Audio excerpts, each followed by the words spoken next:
welcome back friends. Now that we have looked at what is travel demand management, what are the push and pull measures, and we have also looked in a little bit of detail in one class about parking and how it can be utilized as a travel demand measure. Today in this class we are going to introduce you to another such topic which is called the transit oriented development or TOD, which is one form of strategy or development that allows you to incorporate various TDM measures into one single measure. So, in today's class what we are going to tell you is we are going to introduce this topic of TOD or transit oriented development, show you the different scales of which TOD can be designed, and also familiarize you with the guiding principles of TOD. So, transit oriented development, what is it? I mean, this is a term that is being used a lot in other countries, other developing countries as well, but it has recently gained some importance and traction in India as well. We do have a national TOD policy in place, and so many of the developments, especially around the mass rapid transit corridors, is being planned to be designed in this fashion. So, what is a TOD? Now, TOD is a classic example of how transportation and land use should be integrated, how it should be integrated. That is one aspect of TOD. The other aspect of TOD, when you purely look at it from the point of view of transportation, is that it encourages the use of sustainable transportation modes and it integrates them also in a good fashion. So, the two main things if you have to remember about TOD is the integration or the interaction between land use and transportation, and then furthermore in the transportation side it is the integration of different sustainable transportation modes. If you also want the third aspect, which is more related to land use itself, we are looking at in TODs we look at land uses that are mixed in nature, that are dense, that are compact in nature as well. So, that is the land use side of it, then you have the transportation side of it, and then you have the integration between the land use and transportation. So, conceptually when it was first developed, it was developed in this fashion, which is if you have a major arterial on which your mass transport line or your mass transit line runs, then a semicircle around it. It could be a full circle as well, but it is the two circles, the two semicircles could be identical or different in nature, but whatever is the case, it is developed in this fashion. So, maximum radius from the transit station. So, if this is the arterial road and your transit station is right here, so you want to develop it in such a fashion that there are multiple land uses. So, different land uses are shown in different colors, and residential is in white, and also you have enough green spaces around these, and also what is not shown very well in that is that your different transportation lines are or different transportation modes along different networks are well coordinated. So, it is a compact land use, it is a mixed land use, and it integrates different types of sustainable transportation modes with it.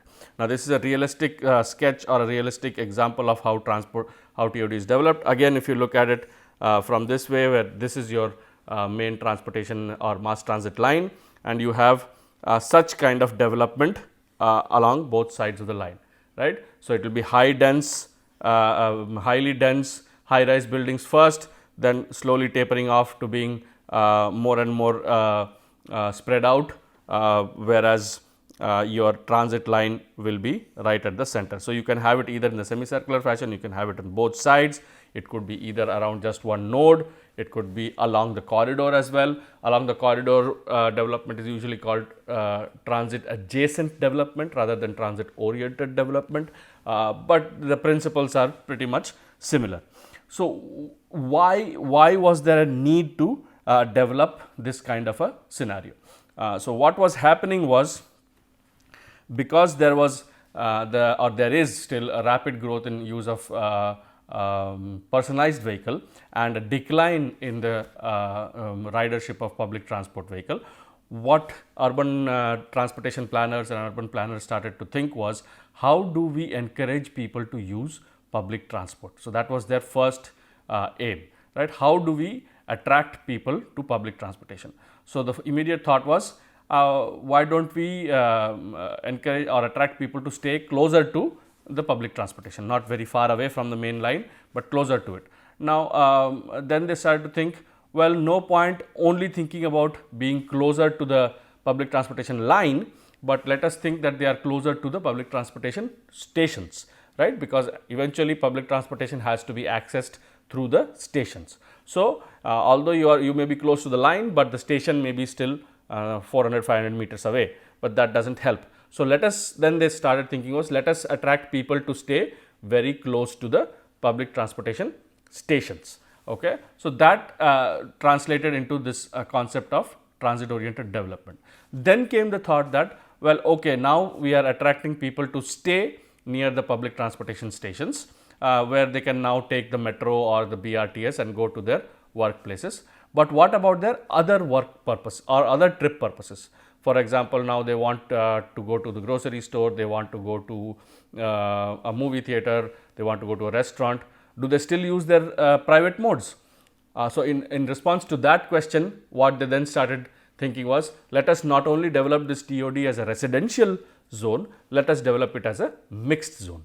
So, then came the mixed land use concept. So, mixed land use concept now said that, okay, everything is pretty close by to each other. So, you do not have to use your car or two-wheeler all the time. You can now walk or bicycle or use some intermediate public transportation modes or bicycle sharing, so on and so forth.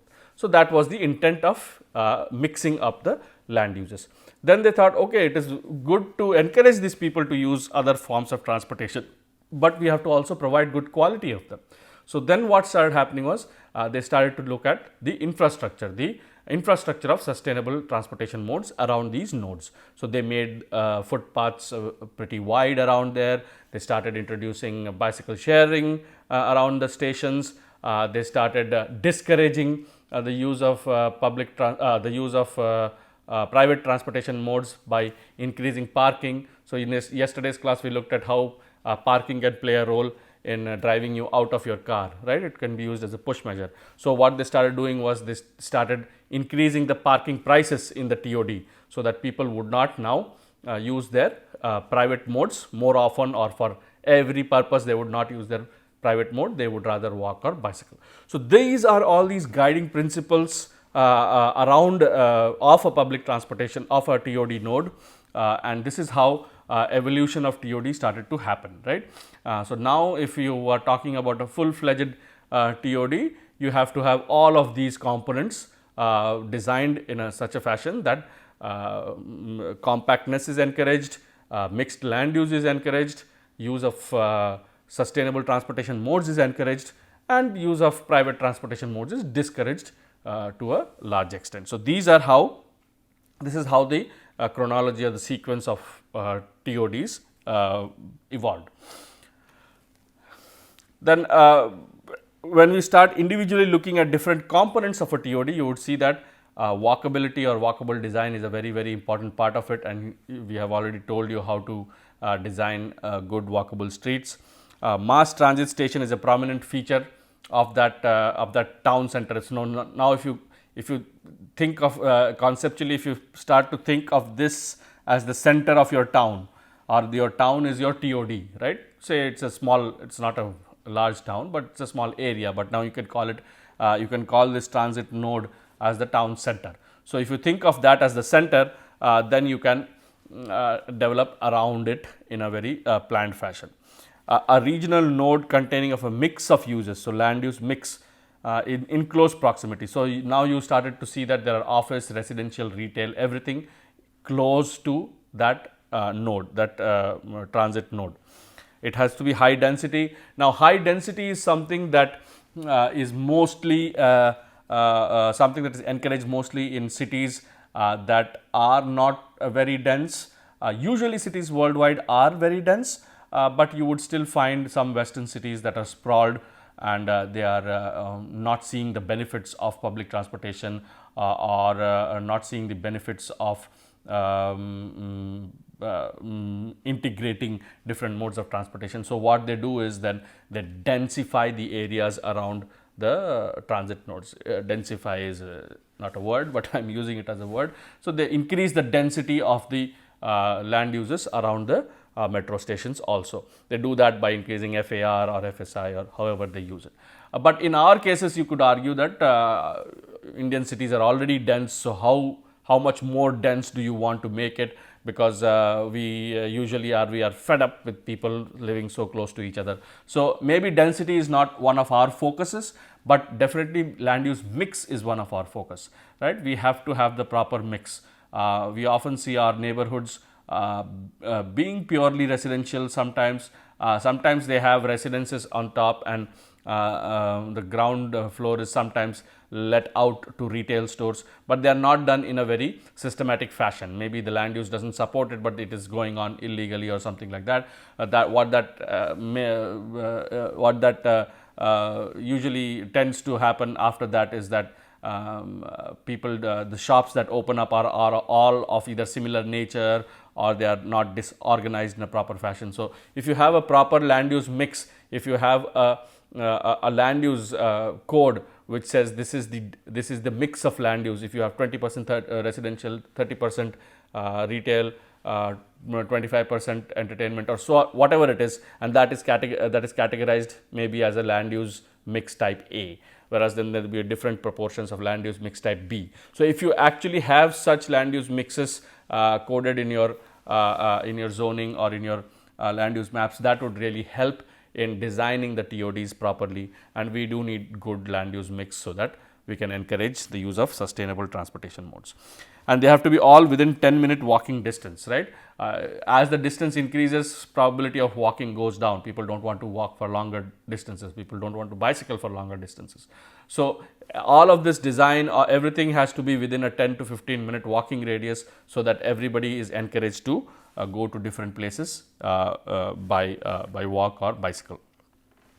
Collector support transit systems including IPT, light rail and buses should be provided. Now, there has to be a good, if your TOD now it is not just a small area around the transit station. Now, if you think that there are multiple transit stations and then you have multiple such TODs which are now overlapping. So, what tends to happen is only one mass transit line may not be sufficient for people to move from one node to the other. You should have some supportive IPT or some supportive bus networks that are feeding into these feeding into the main transit line. So, a TOD also has to have a good network of such feeder services.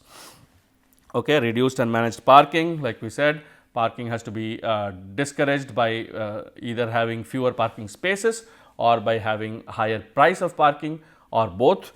So, that has to be done, and specialized retail at service stations commuting serving commuters and locals, including cafes, grocery, shopping malls. So, again when we are looking at mixed land uses, you should be also looking at mixed sub land use categories also, right. So, mixed land use may include 20% retail, but if the retail is of all one kind, it is of no help. So, even within retail it has to be of different types. So, all that mix or variety has to be ensured in a TOD. Benefits of TOD, obviously the benefits of TOD are the benefits of any sustainable transportation development. It will provide you choices for mode use, makes housing affordable. So, now if you have mixed land use and if you also have mixed income category housing in there. So, what usually happens is public transportation was usually a captive mode for people with within lower income groups, right.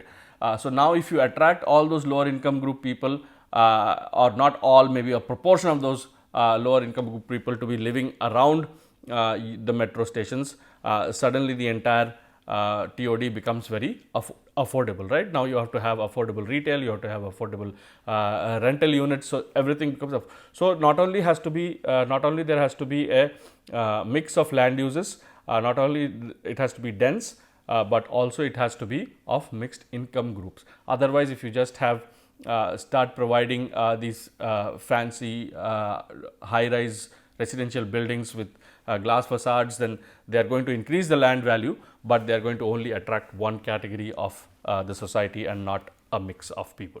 So, that also has to be ensured. This will ensure environmental sustainability, because now you are using your private modes less. It increases the safety of pedestrian and bicyclists, because you are now designing those streets keeping in mind these modes of transportation, rather than only designing streets with automobiles in mind. Increased transit ridership and fare revenue, obviously, because everything is now centered around the transit station. So, ridership should increase, would increase, and also the fare revenue increases. The other thing that may also benefit the public transportation lines or the public transportation system by TOD is that not fare revenues, but now they can sell their land, because the certain portion of the land around the stations now belong to the metro authority or the BRTS or whatever it may be, and then it is open to the land is then so a first circle or the first say 100 meters of the land usually belongs to the metro authority, and then afterwards outside it belongs to the municipality or the corporation. So, people what they start doing is, or the metro authorities or the transit authorities start doing, is they start selling air rights. So, vertically they start selling rights on top of their metro station. So, you will see that metro station is at the bottom or in the underground, and then you have parking on top of it, or you have office buildings on top of it. So, what they start getting is rental revenue by selling air rights. So, that is called air rights. Sometimes they even sell air rights on top of the metro lines. So, metro is going on one level, and you can sell rights. They are called air rights. They have different mechanisms to do that, but they, in some instances, they have done that also. So, this is additional fare, or not fare, but additional revenues. These are non-fare box revenues to the metro line. So, that also can be done. So, TOD also allows them to get revenues in that fashion. Reduction in VMT, because now you are not using your private vehicles much. So, congestion would go down, and well connected land use and transportation network, that we originally said that this is a prime example of how land use and transportation should be integrated.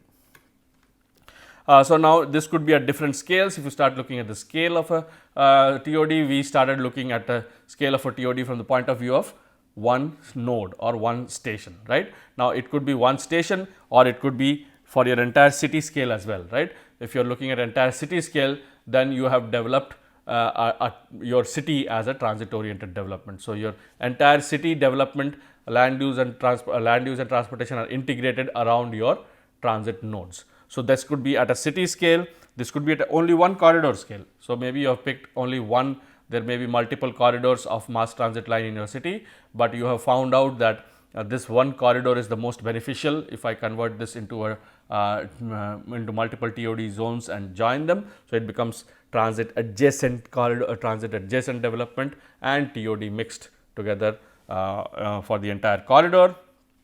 We looked at station area. So, just around one station node you are developing it as TOD, or it can be a project area as well. Now, the project area converted into a TOD is essentially a zone where people have choices of transport, but the mass transit corridor may not be available as well. So, what happens is not many cities will have mass transit lines, right, but they want to encourage people to bicycle and walk. So, the principles of TOD, which is improving, which is mixed land use, dense land use, integration of sustainable transportation modes, all those principles minus the mass transport node as such. So, it may not be a mass transport node. Now, think of it as maybe you have your just your suburban railway station or your intercity railway station.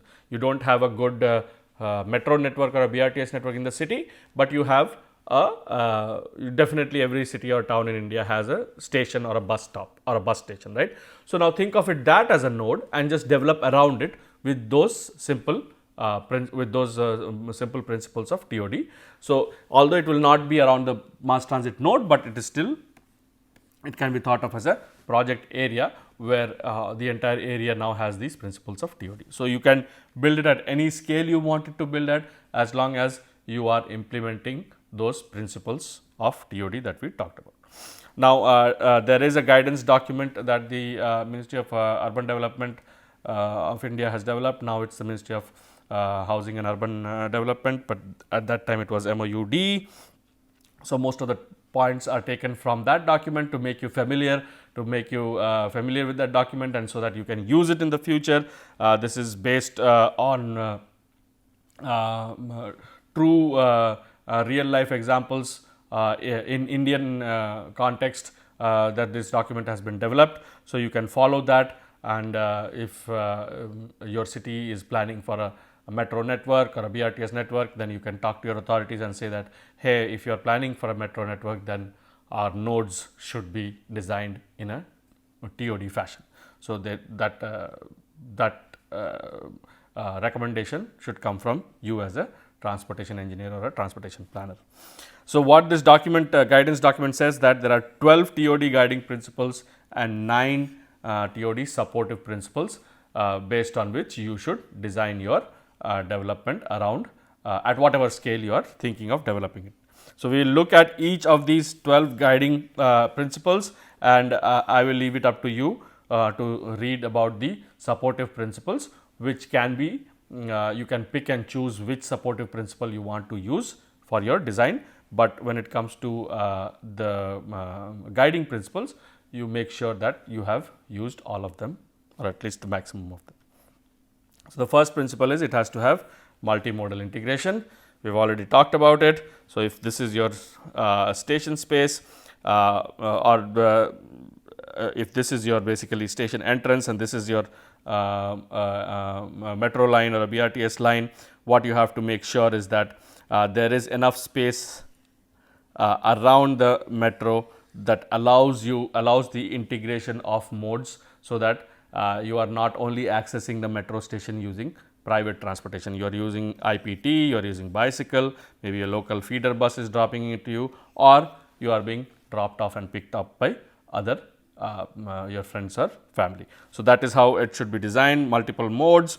Then if you are crossing the main road, it has to have proper crossing principles, and your other street network, existing street network should have good NMT network. Maybe it should have a park and ride development, right, park and ride lots on both sides, where some people who would want to park and then use the metro station can do that, but it has to be, see, the park and ride lot is not right here, but it is right here, right. So, it is a little bit farther away.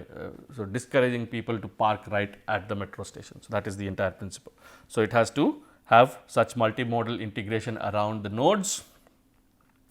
The first mile and last mile connectivity should be that people are either bicycling or walking, or even in the last mile they may be using some other modes of sustainable transports such as cycle rickshaw in our case. So, it has to be encouraged that the first and the last mile of access to the main trip to the main line or a main public transport line has to be some form of sustainable transportation.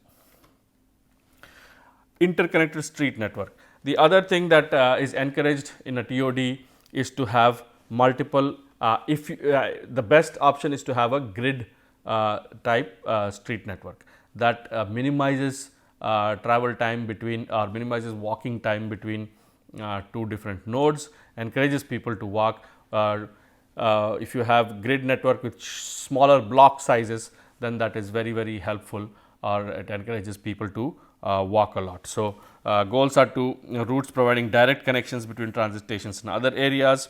So, if you may have a vehicular network which is yellow at the periphery, right, the periphery may have all the yellow, but inside you have to have a good pedestrian and bicycling network. So, bicycle and pedestrian network should be well integrated in the center, and the periphery can have a lot of vehicular movement. So, it has to have interconnected streets. We have already given you an example of how to design complete streets. So, all of the streets that are being designed should have space. So, if this is the entire right of way, it should have space for everything. It should not only have space for your metro, but it should have space for walking, maybe a service lane on both sides. So, now you can pick and choose based on the width of the right of way that you have. Maybe both sides you do not have a service lane, one side you have, but bicycle lanes, walking, pedestrian sidewalks you have on both sides. Maybe traffic lanes are something that you can avoid having 2 lanes on each sides. Maybe you cut the width of the traffic lanes in order to encourage people to use sustainable modes of transport. So, that is complete streets. All modes get some space within the right of way. It is not only motorized vehicles that get the majority of the right of way. It has to have good NMT network, and we have told you in the NMT segment, in the NMT module, how to design good NMT network. For example, at property entrances, this is just an example of showing how property entrances should be designed.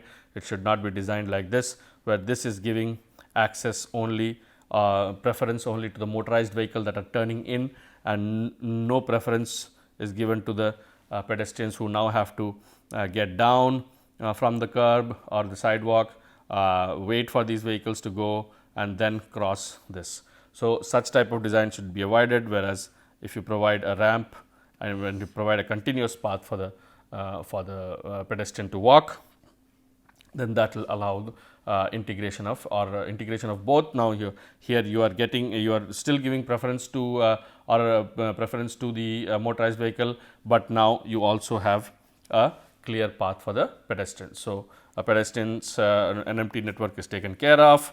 Traffic calming, we just told you in the previous classes about how to provide traffic calming devices, where to install chicanes. If you have straight roads, make them a little bit windy so that traffic calms down. Essentially, traffic calming is nothing but reducing the speed of motorized vehicles. If you have corner radii very sharp, increase the radius of the corners, or increase the radius turning radius at your intersections.